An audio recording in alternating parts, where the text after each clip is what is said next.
ప్రస్తుత హరిహర వీరమల్లు సినిమాతో నిధి అగర్వాల్ మళ్ళీ హాట్ టాపిక్ గా మారింది. ఈ సినిమా 4 ఏళ్ల క్రితమే ఆమె పార్ట్ షూట్ అయిపోయిన రిలీజ్ టైంలో ఆమె చేసిన ప్రమోషన్ సపోర్ట్ చూసి అందరూ షాక్ అవుతున్నారు. అందుకే వీరమల్లు ఈవెంట్ లో పవన్ కళ్యాణ్ కూడా నిధి గురించి ప్రత్యేకంగా మాట్లాడారు. ఆమె ఒక్కరే సినిమా ప్రమోట్ చేసింది, ఆమెను చూసి నేను ప్రమోషన్ చేయాలనిపించింది అని అన్నారు. నిధి సినిమా పట్ల చూసిన కమిట్మెంట్ అందరినీ ఆకట్టుకుంది. ఈ సినిమా ద్వారా ఆమెకు మంచి పాపులారిటీ వచ్చింది. ఇది త్వరలో రాబోతున్న ప్రభాస్ రాజాసాబ్ సినిమాకి కలిసొచ్చే అంశం. ఈ సినిమాలో నిధి అగర్వాల్ మరియు మాలవిక మోహనన్ హీరోయిన్స్ గా నటిస్తున్నారు. నిధి కెరీర్ ను చూసుకుంటే మిస్టర్ మజ్ను, సవ్యచాచి వంటి సినిమాలు చేసినా పెద్దగా గుర్తింపు రాలేదు. కానీ ఇస్మార్ట్ శంకర్ సినిమాతో కమర్షియల్ సక్సెస్ దక్కించుకుంది. ఆ తర్వాత హీరో సినిమాలో గల్లా అశోక్ తో నటించింది. తర్వాత కొంతకాలం కోలీవుడ్ లో సినిమాలు చేసింది, కానీ అక్కడ సెట్ కాలేదు. ఇప్పుడు వీరమల్లు సినిమాపై పెట్టుకున్న ఆశలు నిధికి ఫలించాయి. పవన్ కళ్యాణ్ ఫ్యాన్స్ ఆమెను బాగా ఎంకరేజ్ చేస్తున్నారు.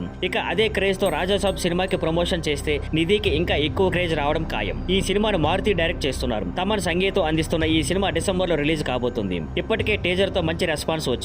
ఇప్పుడు వీరమల్లు క్రేజ్ వల్లే నిధికి కొన్ని కొత్త ఆఫర్లు వస్తున్నాయనే టాక్. ఇక రాజాసాబ్ కూడా హిట్ అయితే టాలీవుడ్ లో మళ్ళీ నిధి హావా మొదలయ్యే అవకాశం ఉంది. Thank you for watching. Please like, share and subscribe.